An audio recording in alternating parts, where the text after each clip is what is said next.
going on, everybody? I'm Jay with DCA Adventure, back with you again, bringing you another video of important elements of technical analysis.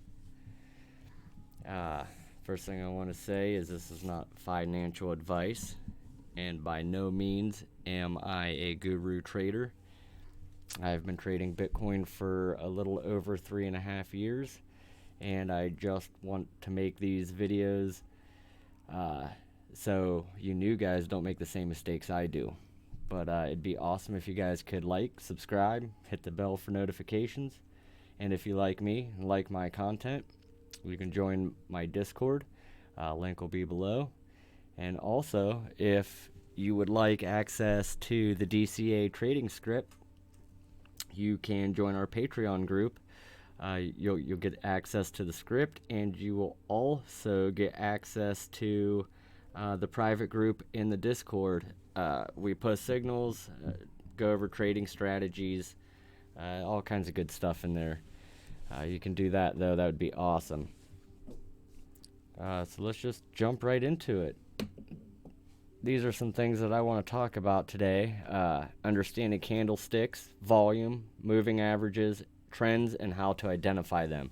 We're not necessarily going to go in this order, but these are the things we are going to cover today.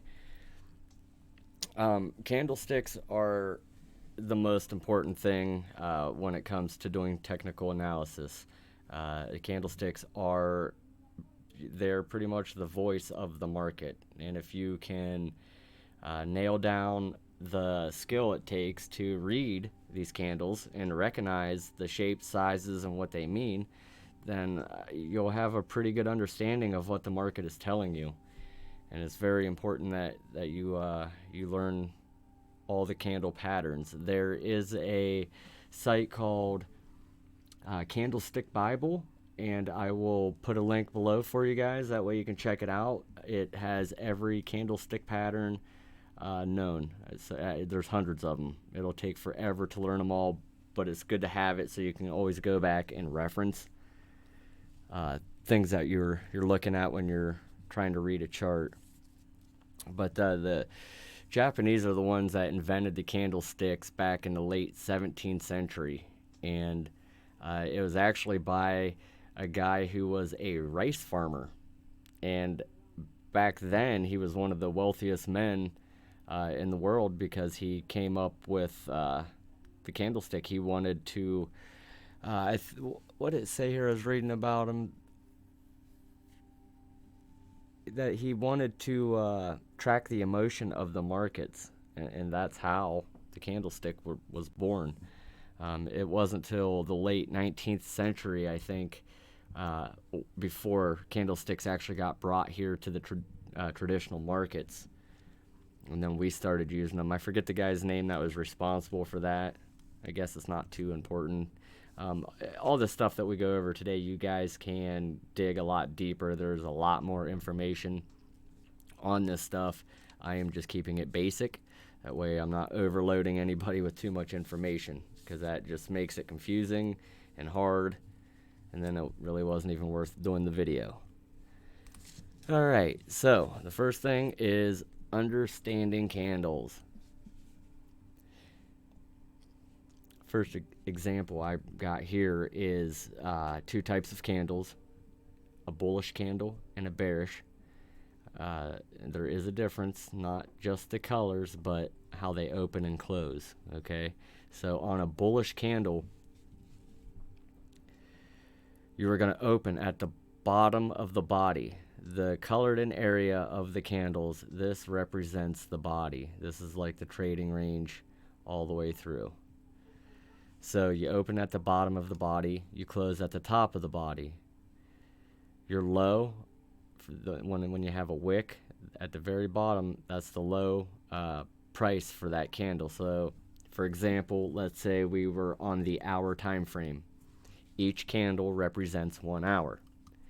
So for this candle, this was the low for that hour. Okay, and then up here, this would have been the high for that hour. And over here on the bearish candle, Flip everything you just learned around, and now your open is at the top of the body and your close is at the bottom of the body. Your high and your lows are still the same. You still got your low for the hour, your high for the hour. We'll go over here onto a chart and actually show you open, close. Okay, so let's try to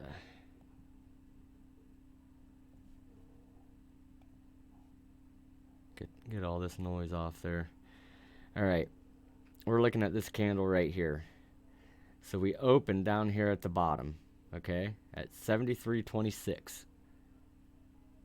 We closed at 74.06. The high for the candle was 74.87. There's no wick on the bottom, so the low for that would have been what the open was. Okay, you go back here to one that has a wick on top and bottom, so you want to look right where the body starts. That's the open at 73.14. Your close right here, body stops at the top, would be 73.36. Your high for that hour candle would have been 73.98, and your low of the candle would have been 72.60. See how that works? And come over here to a bearish candle. Your open was at 73.47. Your close was at 72.64. See? Right there, and then we got a little wick that comes down. So the low for this hour candlestick would have been 71.97, and then the low would have been actually at the open because there is no wick. That's just the basics of how the candles open, close, and how they're calculated. Pretty nice seeing this big run up right here, I'll tell you that. What did we get to? 79.90. We opened this big candle at 75.87, and we still got 4 hours and 36 minutes left on the close. So definitely be keeping an eye on that. All right. Another type of candle that I use a lot when I'm trading, and you guys know that I scalp trade. I'm not a long-term. I don't hold my trades for very long. I like to get in and out, mitigate my risk as much as possible. But when I am scalp trading and I am reading charts and planning out my trade, I look for these candles, and they are called Doji Candles. And there are all kinds of strategies for each different doji. I'm just going to go into what all the dojis basically mean. And what a doji is, all it is indecisive price action is what it means. It means the bulls and the bears can't make up their minds, and they're fighting right in the middle. So how I just taught you about how a candle opens and closes, a doji is a little different. A doji opens and closes pretty much at the exact same price, which will cause no body. You just get real thin line. They just look like upside down crosses, a regular cross. These names up here don't really necessarily, you can name them whatever you want, just as long as you recognize the pattern and what it is. Okay, that's the main thing. But it's when your open and close price, it's the same, and then you have your high and your low on your wicks, just like you would on a regular candle. But what this means is at any time a doji forms, price action is indecisive, and it could possibly mean a reversal in trend. Does not always mean that. Don't put too much weight into it. You need confirmation at least on the next candle. Okay? So what happens is a doji will form, and then whatever was the previous trend before the doji formed will tend to do the opposite. And I'll show you some examples here.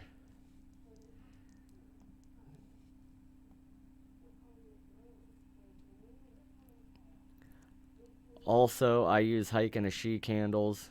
I will put it on regular candles since we are. I just taught you about them. Hike and a Shi will be a different video.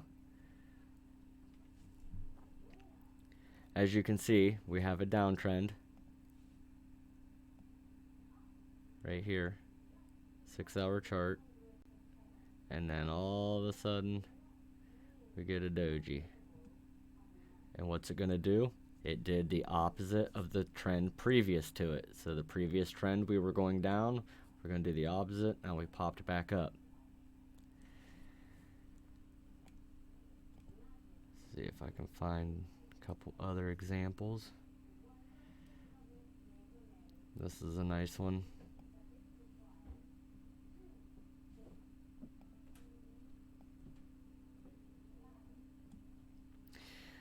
We were coming down. Doji formed. We did the opposite of what was going on here previous, and we popped back up.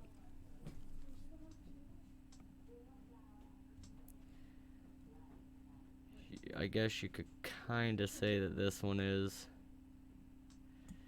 You can see we were coming up. Doji formed. We did the opposite of the trend.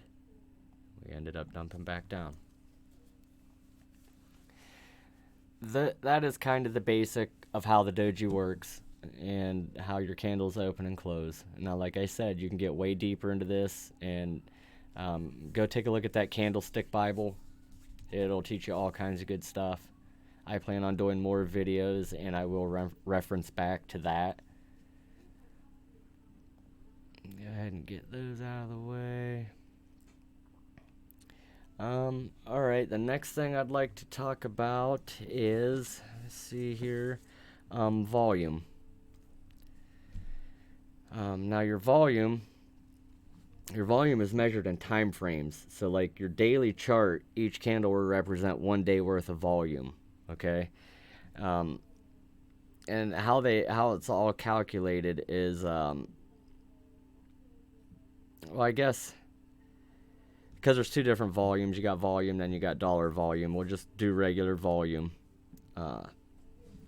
See here on my notes.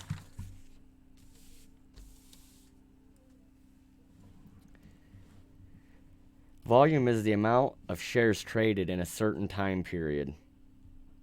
Volume also indicates liquidity in the market. Liquidity is the amount of volume that you see, okay?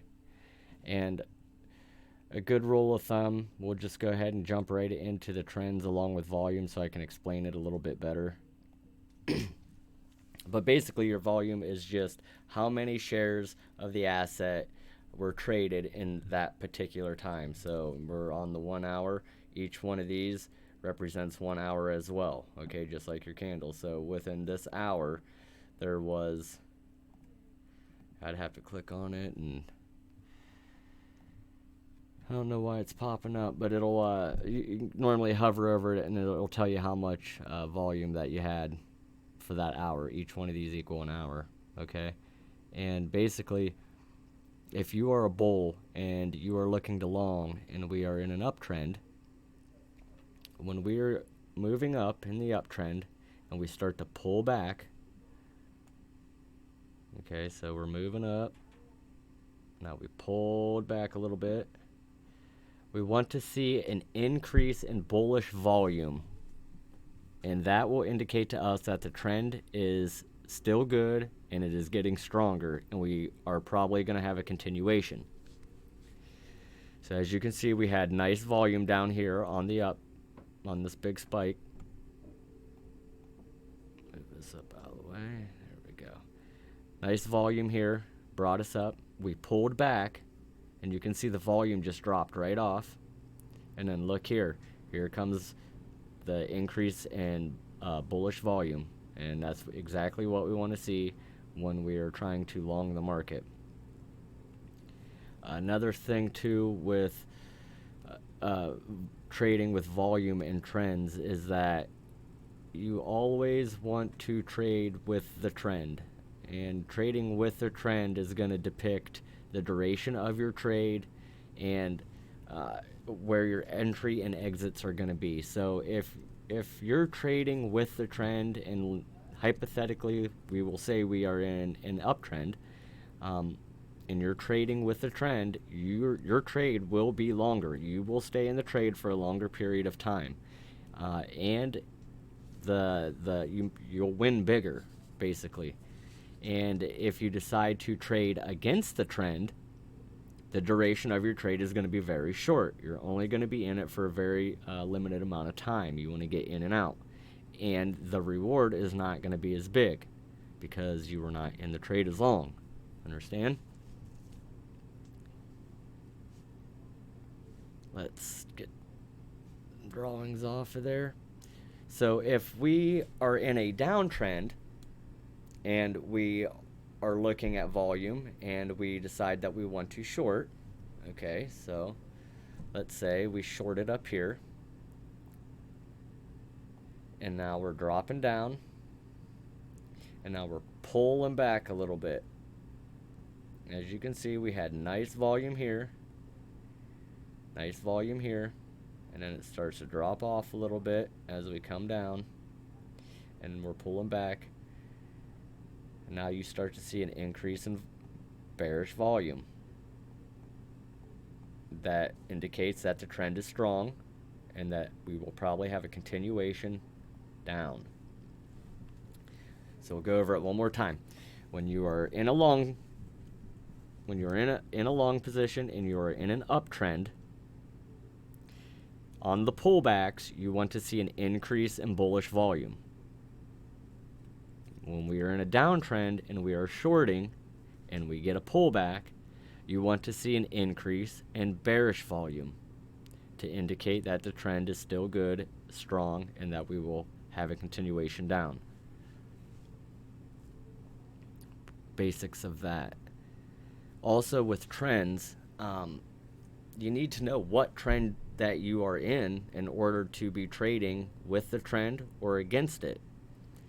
And the best way to do that is to, like for an uptrend, there's two components. There are higher lows and higher highs, and for a downtrend, there are lower lows and higher lows. Okay? So this here is a downtrend. We have a high right here. This is our high. We end up dumping down, we come back up, and we make a lower high. We're lower. This is our new high, but we are lower than the previous high. Okay? And we got a low down here. So we dump. Boom, right there we just made a lower low. Now this lower low is lower than this one. So that indicates that we are in a downtrend. When you start to see the crossover and the intersect of your lower high and your lower low, and they intersect each other, that's a good indication that the trend is about to change. So when we start to head up into an uptrend, we're making higher lows and higher highs.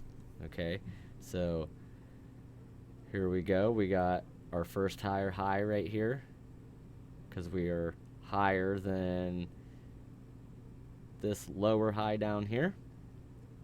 I'm going to pull back a little bit. Now we made a new higher low. This higher low is lower than this one. And so now we're going to come up again. We got a new higher high. We're just, even if it's $1 higher than the last high we had, it's valid. So this is another higher high here. We pulled back. Here's a higher low. This higher low is higher than this higher low. So it's a new one. And that indicates that we are in an uptrend. I know it sounds confusing. You can look up any of these charts. You just Google how to identify a trend and you will get something close to that. I can't guarantee it, but I've had this one saved for a long time. That's basically how you identify the trend and which way you need to be trading. I have a whole strategy on how I do it. Like every day when I sit down and I look at the charts and decide I'm going to trade, I always flip to a higher time frame and I see what's going on in a higher time frame, and that will kind of give you an idea of what the day is going to be like as far as the trade range. But The higher the time frame, the stronger the trend is. Also, want you to know that. So, if you're looking at a 1 hour and we're going in an uptrend, it's not going to be very small, and it might not be very long as compared to if you were looking back at the day chart, or like the 1 week or 1 month, somewhere's around in there.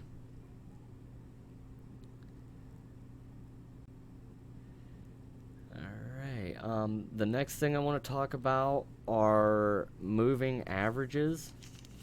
And moving averages are super important. The best time frames that I like to use them on are the 1 day, the 1 week, and the 1 hour are the best times for me to use these moving averages. And I will show you how to pull them up here on the chart.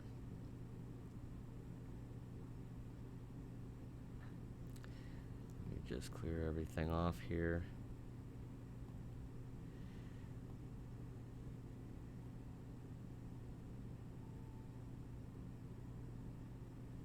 Okay.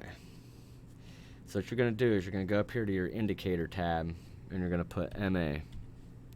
Now I use 3 different MAs, okay? They're not different MAs, they're different periods. So I use a 50 period, a 100 period, and a 200 period. I'll get these, I'll show you how to put them on here, and then I'll go over them. So I'm going to click the moving average 3 times. Click that off. Go over here to your little gear box. You just hover over these and this little box will pop up. Hit that gear. For the first one, we're going to put 50. Style, we will go blue. And we will thicken the line up so we can see it better. Alright, second one, we are going to go 100.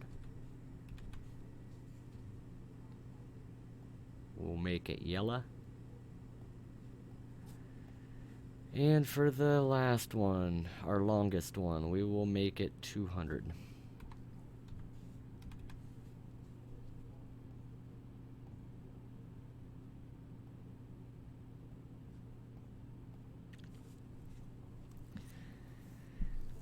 Okay, so what the moving average does is it tells us what the price was during a certain period of time.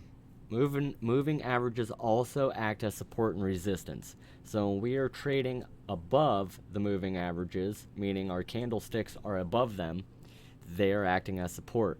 When we are trading below them and the candlesticks are below the moving averages, they are acting as resistance.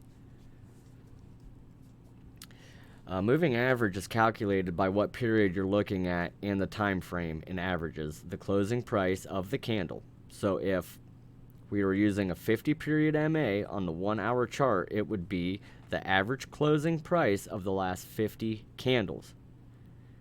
Same if we were on the day. If we were looking at the daily chart, it would take the average closing price of the last 50 days worth of candles. Okay, and that's how these moving averages are calculated.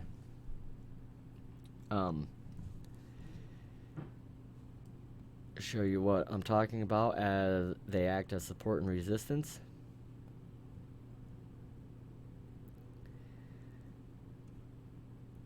Let's move to the 1 day chart. It's a little easier.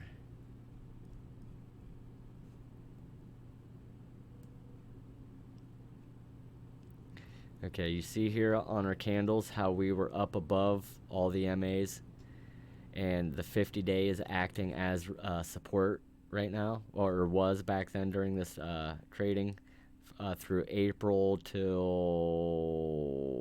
August. So in between them months, that 50-day moving average was acting as support, and then it would just go down the line. If it broke through there, then it would be the 100-day moving average would be acting as support. It does a little bit through here. And then as you can see over here, from the months of, we didn't start dipping down about the middle of September onward till present, we are below the moving averages and they are acting as resistance. You can see over here, Yeah, it was yesterday and the day before we were testing this 50-day moving average, and it looked like we were going to get rejected, but instead we broke through it. So that 50-day is no longer acting as resistance. We busted through, and now we are testing the 100-day moving average, and it is now acting as resistance. If we break through that, we will test the 200 moving day average, which is around the $9,000 area. And the way it's looking, it is looking pretty good that it just might happen. We do need to close over this 100-day moving average, and as you can see from what we just learned, we opened today at 77.48, and we still got quite a few hours yet before close, and we did pop up above it. We did get above it. We'll just wait and see if we close. If we do close above it, then I will start to get excited, see if we actually go up there and hit that 200-day. One good strategy that I use with the moving averages, as long as your short-term moving average is above one of your longer-term, so in this case, as long as our 50-day is above the 100-day moving average, and you have price rejecting off the 50-day when it's acting as support, you're safe to enter trades there. So you can see here we cross. Now our short-term average, the 50-day, is above the 100-day. We are on the daily chart. So we come up, we come down, reject off the support 50-day. We come up, come down, reject off the 50-day. Come up, come down, reject off the 50-day or close to it. So you would have known as soon as we would have dropped down and got close, even close to it, you could have entered a trade there. That only works if your 50-day is above the 100-day. If it's not set up like this and it's not rejecting and respecting that as support, it's not a valid strategy. Don't trade it. Another thing I'll talk to you about is the death cross and the golden cross. And basically what it is the golden cross is when the short-term moving average crosses above the long-term.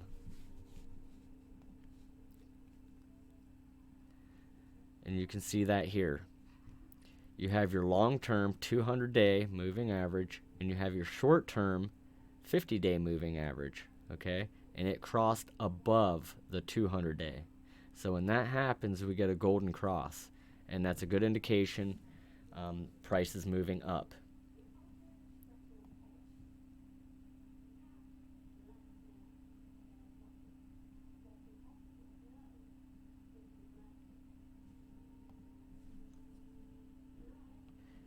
Yeah.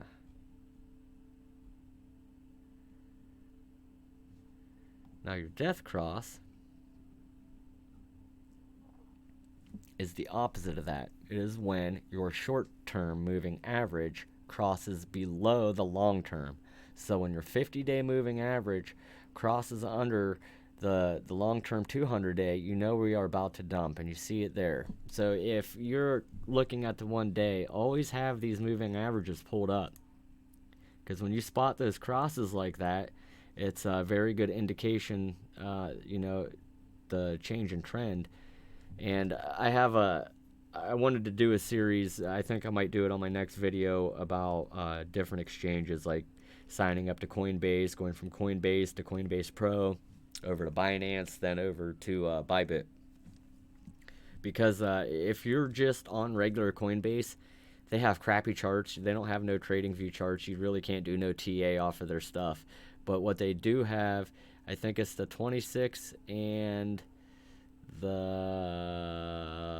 50-day moving average overlay that you can that's the only thing you can use, the only indicator they got. But you can overlay them, and what you can do is put it on a higher time frame and just watch them cross. And when they cross, that's when you enter, and they cross again, that's when you exit. It's a pretty easy strategy, simple strategy. It was one of the very first ones that I learned how to do. that's pretty much it for the Death Cross and the Golden Cross. I think we basically covered everything that I wanted to talk about today. I did have notes, but I didn't really read them too much. I just kind of wung it there and went with it. But yeah, if please like and subscribe. There is also another way I wanted to mention on how to access the DCA script. And if you join Bybit through our affiliate link and you make a deposit and then you DM me on Discord, I will verify it and then I will open everything up for you. That's just another way, unless, in case you didn't want to join the Patreon. But yeah, definitely hope to see you over in the Discord, and y'all have a good night. I'm out.